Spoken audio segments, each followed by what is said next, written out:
Hey everybody, it's Aquila and this is a Lefty Knitter podcast. This is the cranking edition of my videos. Let me turn on my additional light here. I just want to show you guys what I did, and then we're gonna go back and rip this out and do the correct version. So I have an Erlbacher Gearhart Speedster machine. I have my 64 stitch in here, and what did I do? I made a funky heel tab. I thought I knew what I was doing. I thought I remembered what I was doing, but I didn't. So what are we going to do? We're going to fix it because I already made the second one in a fixed version.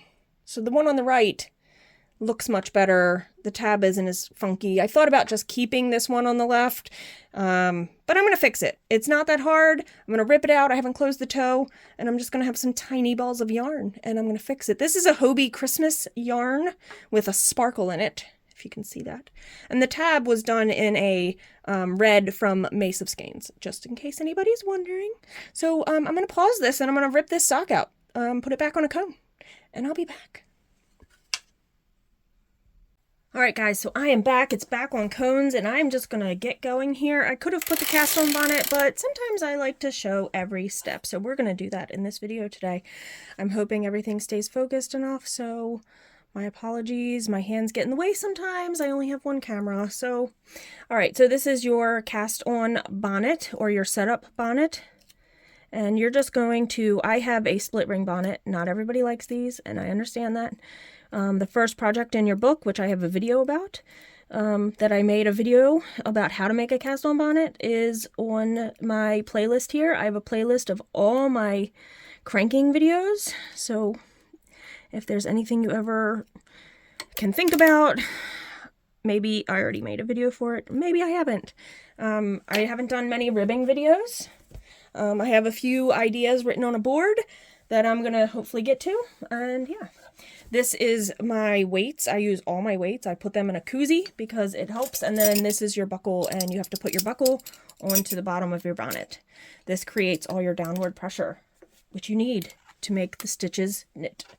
So I have my waist yarn that I'm going to put on, and I'm going to crank this whole... I save all my balls of waist yarn. Not everybody does.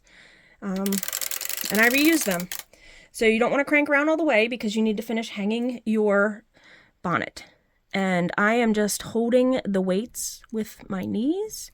Again, not everybody can do that. So if you need to take the weights off, you could do this without holding it. Just pulling that tail down so it's not going to knit on an extra stitch. Not that it would matter. All right, so let's finish putting this on.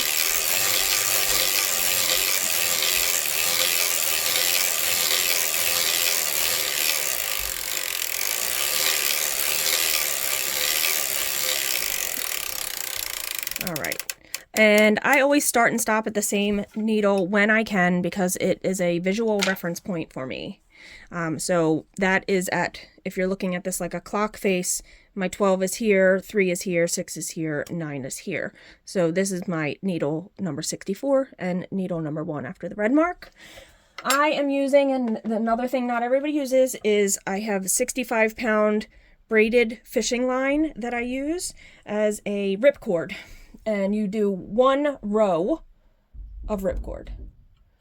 And that way, you don't have to cut your waist yarn. You can pull your ripcord and your project releases, okay? 1 full row.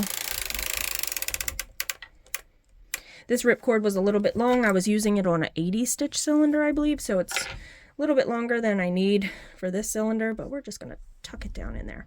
At this point, you're going to start with your project yarn. Since I did my,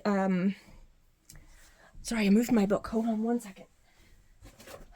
I did my heel tab with a contrast color. We're going to do a faux Russian join. So I'm just going to put my book somewhere so I can see my notes and hopefully not be completely in the way. Hopefully. All right. So to do this, I do my first row because it's essentially a hung hem to do the heel tab. I'll insert a picture of what part I'm working on in the video of the sock that's already finished, so you'll have an idea of where we're at, okay? So we're gonna go ahead and just put on our first color, which is the heel tab color, the red. And this first row, I do not use my heel spring because it's easier to pick up that first row of stitches when it's not tighter. The heel spring makes it tighter. I'm also going to reset my counter here because I am going to do 11 rows and then do my tab. So I'm just holding my tails to start. This first row, I don't have my heel spring on. I'm going to hold till I get past it. I'm going to put my heel spring on. Okay, this will make it a little bit tighter because it needs to cinch around your ankle, which is like on some people kind of smaller than, well, it's right above your ankle bone or near your ankle bone.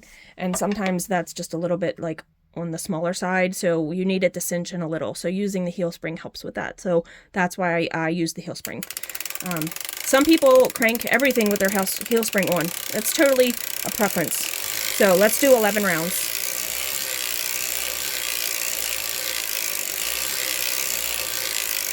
All right, so from here, we're going to do our tab. So what I messed up is I did my tab from here to the blue marks thinking that was correct, which was not correct. My blue marks are marking my heel tab, which is going to be, these are going to be all the short rows. Okay, so I'm going to be lifting up everything outside of the blue. You have a crescent tool to be able to do this, and that's probably preferable. So you can do more at one time. Okay, and I'm going to go all the way around to my other side, which means I will have to crank forward a little bit to get these out from under the V-cam. So I'm just going to crank forward a little.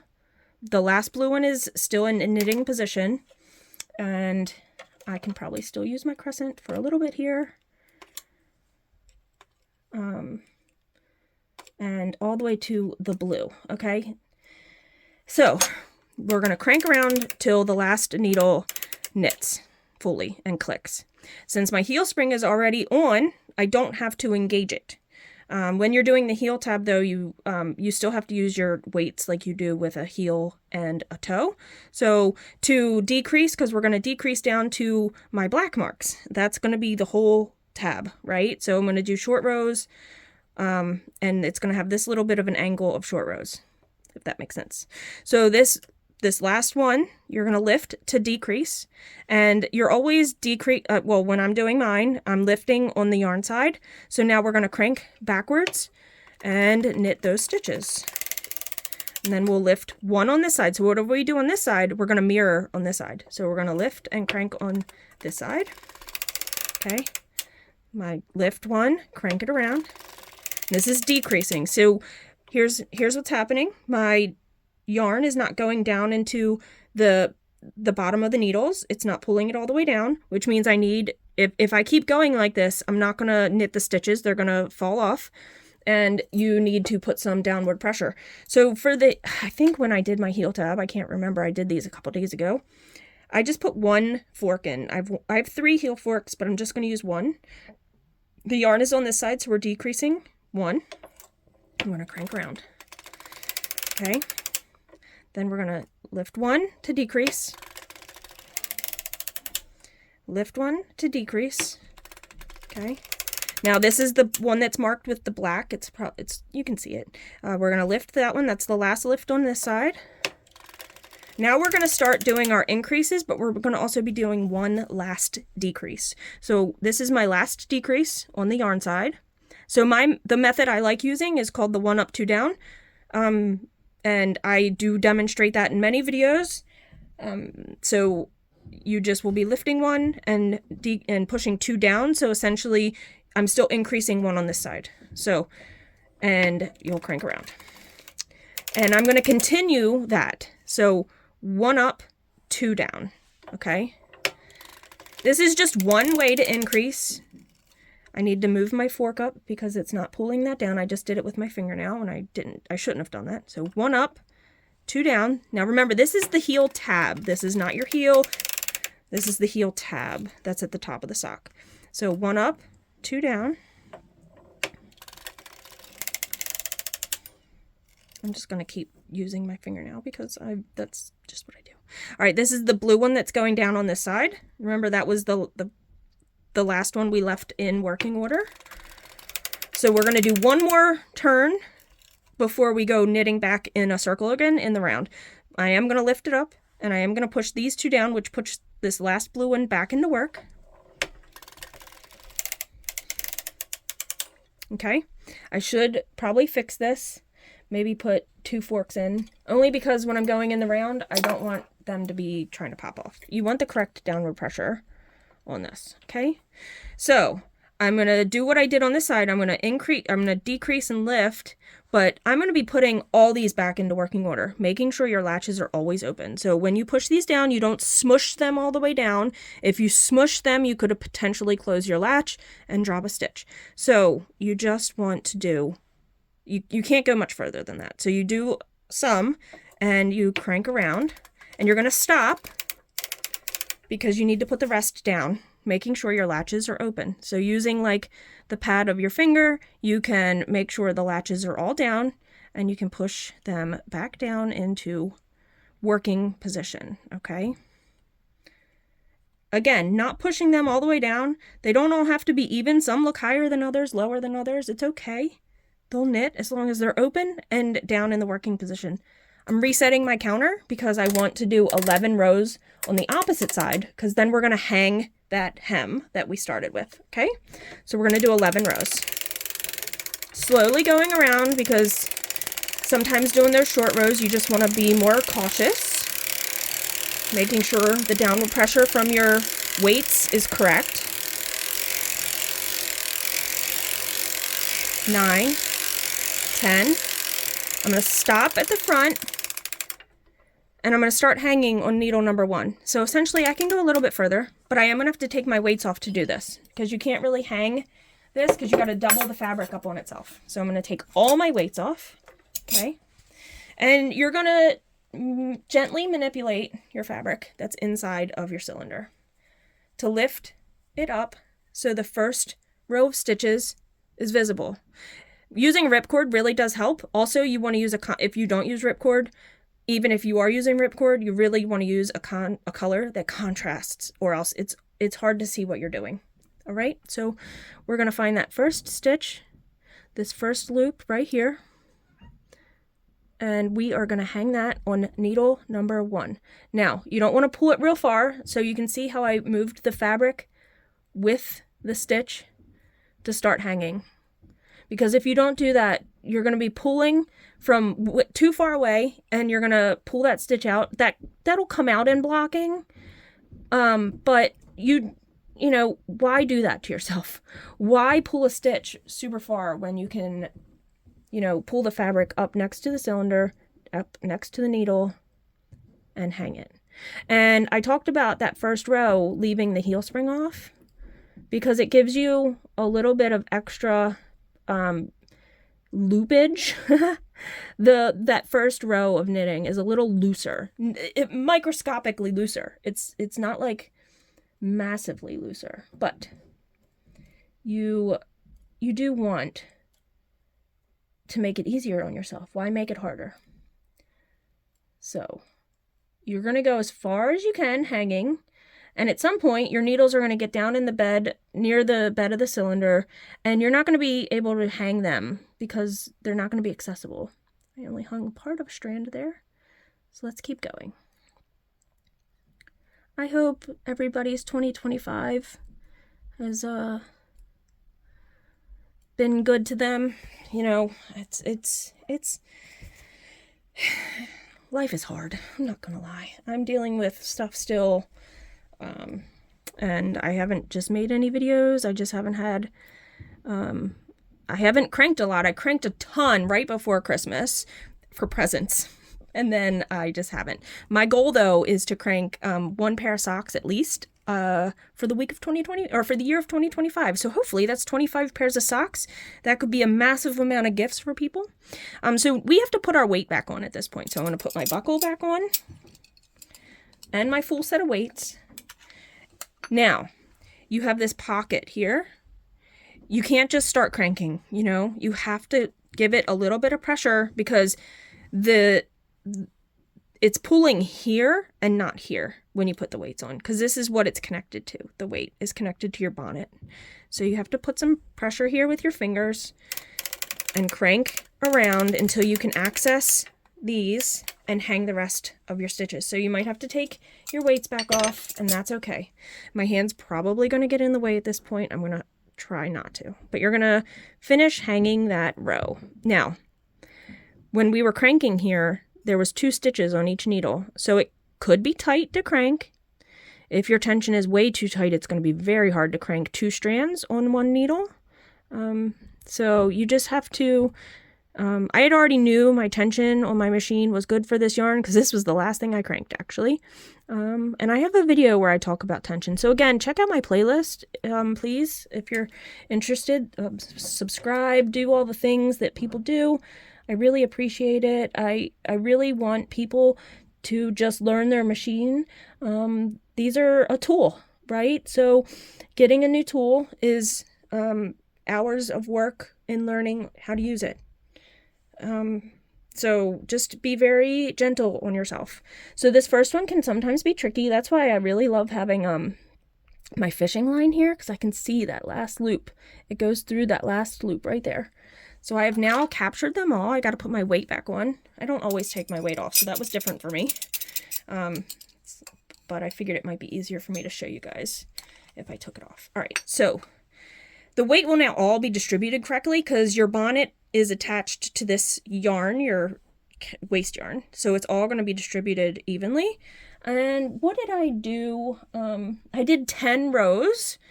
So I'm going to reset this to do 10 rows. I'm going to change my yarn at some point to the main yarn. And I'll do a Russian join to do that. So let's remember these have 2 loops. So just go slow. Be cautious of what you're doing. Your machine might be tight to crank. Okay? But it should be fine after that first row.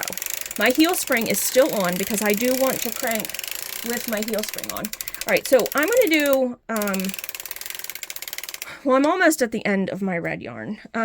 But, well, yeah, you know what? Let's just go to the end and we'll do a Russian join then because I'm doing 10 rows. Whoops, that would have been bad.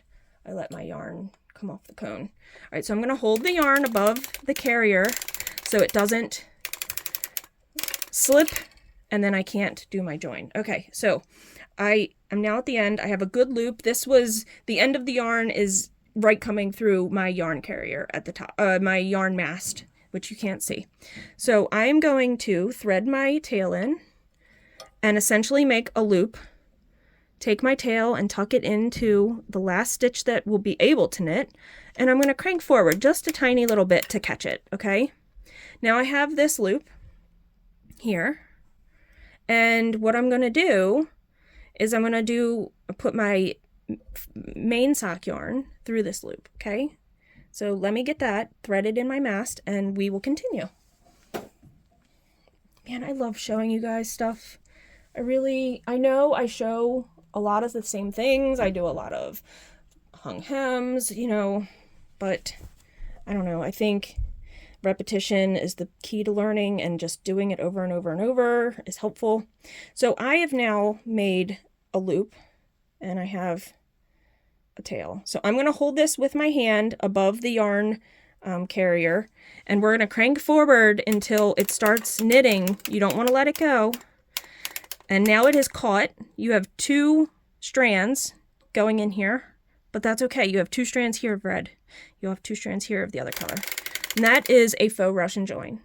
When you do hand knitting, you do a real Russian join is a little bit different, but they do a faux Russian join in hand knitting also. So we're going to do 10 rows. This is the leg of your sock, is those 10 rows, okay? So I am now at 10. So this is where we're going to start a deep heel. I don't know if you always have to do a deep heel on a shorty, but for me, it stays on my foot better. So a deep heel just means that you're going to be doing more short rows.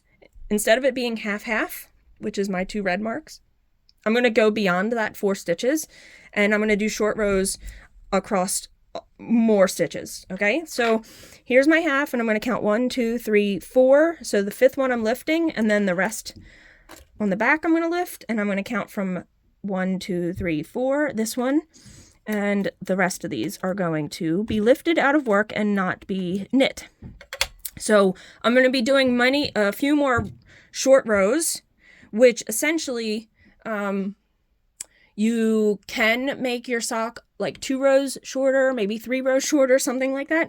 But also you should be checking, you know, your gauge to know how many rows to do for the foot of your sock. So to do the heel, this is just a deep heel. It's like a regular heel, but you're just doing 4 more passes because you have 4 extra needles. My heel spring I need to put on because I didn't put that on when I did my Russian join. I forgot. That's okay. But you need it on for the heel, so we might as well just put it on. All right, crank to the back or to the side that's not knitting, because it might not be the back of your machine. I say that and I apologize, but just to where it stops knitting this last stitch. So to do our decreases, it's lift 1 on the side where the yarn is coming from. And eventually we're going to have to put heel weights in, but we're going to lift 1 and we're going to crank around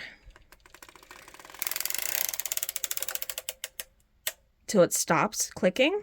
Lift 1, crank around. If it doesn't stop clicking, you won't be able to go in the opposite direction when you're cranking, okay? It's just how the machine works. All right, I'm going to do 1 more row and then I'm going to put my weights in. I could probably do more, but I see these side stitches not wanting to go down. So I always crank my row and then put my weights in and then manipulate whatever I have to do for the decreases. So I put 1. So this is a little trickier to get to because you have that hung hem, and now I'm stuck. You have a hung hem in here, so you have to get beyond that hem, which can be tricky. So I just push the work to the side and then put that on because that hung double fabric is in there. So I would just pull my project to the opposite side and hang my weight. Okay. So now I will do lift my stitch. So I always move my weights first and then move my needle, whatever I'm doing, whether it's increasing, decreasing, I move my needle and after I've put my weights in or change the distribution of my weights. All right. So we're mirroring. So we're going to lift on this side. We're going to lift 1 to decrease. Lift 1 on the yarn side to decrease. Lift 1 on the yarn side to decrease. And I'm going to go all the way to my black marks. That'll be all decreases. Lift 1 to decrease. Did I say, was I saying increase? Oh my gosh, now I don't even know. I'm going to have to move my weight soon, but I'll do 1 more pass. All right. I hope you guys are seeing this good enough. Okay, move my light a little. I'm going to move my weights first. And then I'm going to manipulate my needles. So lift 1 to decrease, crank around. Lift 1 to decrease and crank around. Lift 1. Lift 1 on the yarn side. It's not going quite down. I'll do 1 more pass and then I'm going to manipulate my weights again. Because your weights, if they're not under the working needles, they're not doing what they're supposed to do. So I need to move them up a little and in a little. Up a little and in towards the middle a little. Okay? Lift 1 on the yarn side to decrease. Lift 1 on the yarn side to decrease. We're lifting on the yarn side to decrease. Lifting 1 on the yarn side to decrease. We're just going to keep going until I've lifted this last one. Okay, lift 1. Lift 1 to decrease. Okay, lift 1 to decrease. This is going to be almost the last one. Okay, lift 1 to decrease. And I'm going to do the up 1, down 2 again. This is going to be the last one that's just a single up to decrease. I should have moved my weights first. Whoops. But there we go. All right. So now we're going to do the up 1, down 2 method, which is the up 1, down 2. And we're going to start our increases at this point. So lifting 1 on the yarn side, down on the opposite, crank around. I am going to move my weights again because that yarn is not going down like it should be. Just a little bit. Just a little manipulation here. Moving those outside weights further in so they're almost all underneath of these, okay? Up 1 on the yarn side, down 2 on the opposite, making sure latches are open or they won't knit, and then you'll be really mad at yourself. I've done it. Up 1 on the yarn side, down 2 on the opposite. Up 1 on the yarn side, down 2 on the opposite. And this is our increases. We're now making the second half of the heel. All right. Up 1 on the yarn side, down 2 on the opposite side, crank around. Excuse me while I kick my cat out of here. Bye. She wants to try to eat cones of yarn. Up 1, down 2 on the opposite. Yarn isn't going down. We're going to adjust again. Moving this weight up a little, moving these weights up and out a little. Okay. Up 1 on the yarn side, down 2 on the opposite. That's our increase, our up 1, down 2 increase. Up 1, down 2. Making sure when you push those down on the opposite side, the latches are open. Up 1, down 2. Up 1, down 2. You probably should use it, well, if you have really sensitive fingers, use your pick tool. You don't have to use your fingers like I am. Up 1, down 2. And we're going to do this until we're back to the 4 past our half mark, our half cylinder marks. Because you could do it less. There's a heel, I forget what it's called, where it's a deeper heel on one side and a regular heel on the opposite side of the heel when you do your increases. I can't think of what it's called. Moving my weights just to redistribute again. Okay. Move this one up a little. All right, that's better. Yarns on this side, we're up 1 and down 2 on the opposite side. Up 1, down 2. Up 1, now that's the half mark and the one past the half mark. Up 1 on the yarn side, down 2 on the opposite. Up 1, down 2.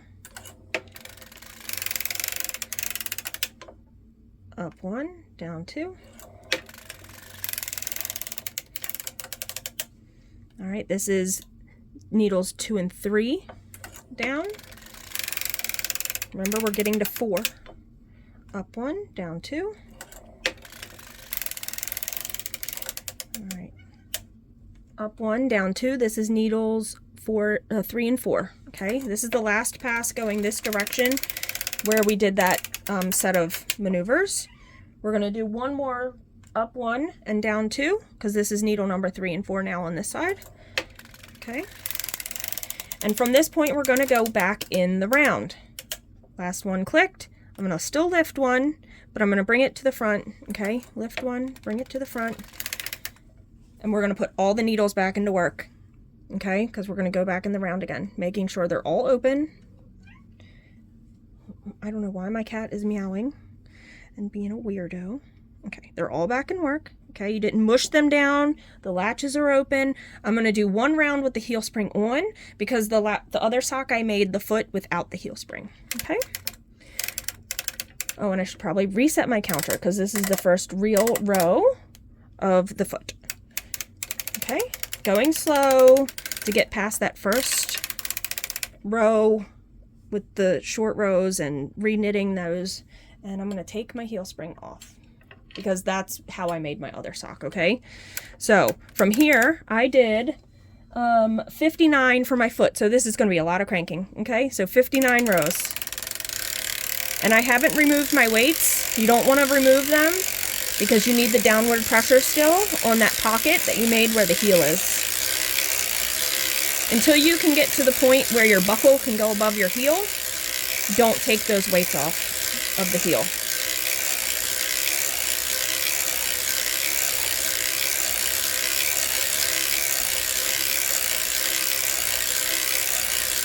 Listen to your machine. You'll learn the noises. You'll learn what it likes. You'll learn what it doesn't like.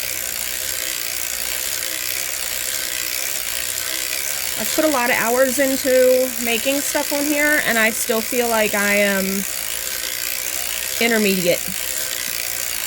at making socks. So once I get to 59, I'm going to stop at the front of my machine because I'm going to make my toe on the front of my machine. You can make your toe on the back. That way your stripes line up when you Kitchener it closed. It's totally up to you. I'm at 59 and I'm going to do a half-half because you don't do a toe that's anything other than half-half that I know of. Unless you're doing some sort of something, I don't know. I'm going to move my buckle up over my heel because I can get to that. You might not be able to see that, but there's my heel. And I can move my buckle up now over that because I want the downward pressure to be correct. I'm going to be putting heel weights on it eventually anyway, but until then, I want the downward pressure to be good. But I did take my heel weights off. All right, we're going to lift up half the stitches, so 64 cylinder is 32, and I'm just gonna do these last two with my fingers. So it's the stitches before are still in work and the stitches after my marks are not in work anymore. I'm gonna crank around to the back. I'm just gonna hold my yarn a little bit here, and then I'll put my heel spring on to do the toe. That's how you do your short rows. It's easier. You don't have to put your heel spring on, but you have to hold the yarn every time. So now I'm at the back. I'm going to do my decreases, which is lifting one on the yarn side and cranking around and mirroring that on the opposite side. So, okay. So lifting one on the yarn side to decrease. Lifting one on the yarn side to decrease. I will put my weights in soon because that is slowly going down. It's not going down quite as fast as I would like it to. So we're going to put the weights back in. They are very essential. You can use whatever heel weights you have. Some people have different kinds. I have the ones that came with Erlbacher that are like a fork, a two-prong fork. There's different ones that people make that different machines have, and people like those, and they just will use those kinds on their machines, and that's okay. You can use whatever you like. So we're still decreasing. I put my weights in before I move my needles. Lifting one to decrease. Lift one to decrease. Lift one to decrease. Lift one to decrease, and I'm going to the black marks on my cylinder. I marked my cylinder so I would have 1, 2, 3, 4, 5, 6. I forgot how many I had to count. I'm sorry. 12 stitches that all close. 12 stitches for the top of the toe, I should say. Sorry. You'll Kitchener 32. Lift one to decrease. Lift one to decrease. Crank around. And you're just going to keep doing this until you get back to those marks. And you'll start your increases. I'm going to move my weights again. Move this one up, move this one up and in, and move this one up and in. Okay, lifting one to decrease on the yarn side. Lift one to decrease. Lift one to decrease. Lift one to decrease. Now this is the last one on this side. This is the one that's marked in black. Lifting it to decrease. Cranking around. Okay. We're going to lift one and down two. One up, down two method. Okay. This is the, now you're increasing. Well, that one's kind of like a neutral row, I guess. Lift one, down two. I don't know what to call that. I guess it's still an increase.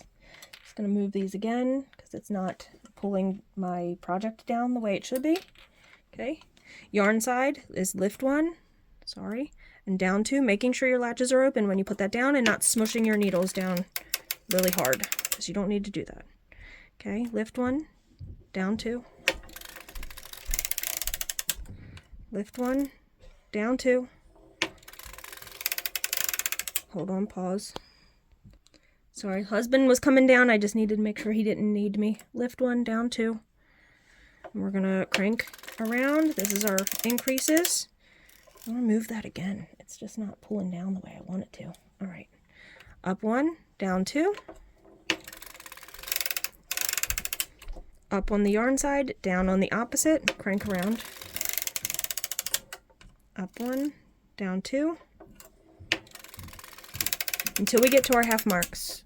The last row is a little different, but other than that, you're mirroring. All right, I am going to maneuver my weights again. I think I moved them just too fast and they weren't really appropriate when I did it. So under the working needles, usually about 1 or 2 in from the working needles down. Okay, so now I'll manipulate my needles to the 1 up on the yarn side, 2 down on the opposite. That's better. 1 up, 2 down. That's way better. 1 up, 2 down. 1 up, 2 down. I know I'm playing yarn chicken. It looks like I'm playing yarn chicken, but you saw the sock. I know I have enough. 1 up, 2 down. All right, 1 up, 2 down. All right, this will be the last 1 up, 2 down going this direction. Because we have put that last needle down, we're not going to touch this side. We're not doing anything on this side, but we're going to put 2 down on this side because this completes the half, okay? I'm going to crank around to this side. All right. From here, I would leave myself a really long tail and pull it in. I know I have more than I had last time, so maybe I cranked an extra row. I'm not sure what I did. I have a very long tail to tuck in here, but I'm gonna just tuck the whole thing in instead of messing with it. So let me get this all through here without catching on every piece of your machinery. Come on, and yourself. That is exactly what I'm doing. Now I need to make sure I'm being really careful when I put these down because that yarn definitely pushed some of those latches up. I saw it happen. And I just want to make sure, double check that when I go to do this waist yarn, okay? So now my tail is in. I'm going to Kitchener my sock closed with that yarn. You want to make sure it's long enough to be able to do that. Now I need a color that doesn't match. I'm just going to grab the cone and make a new ball because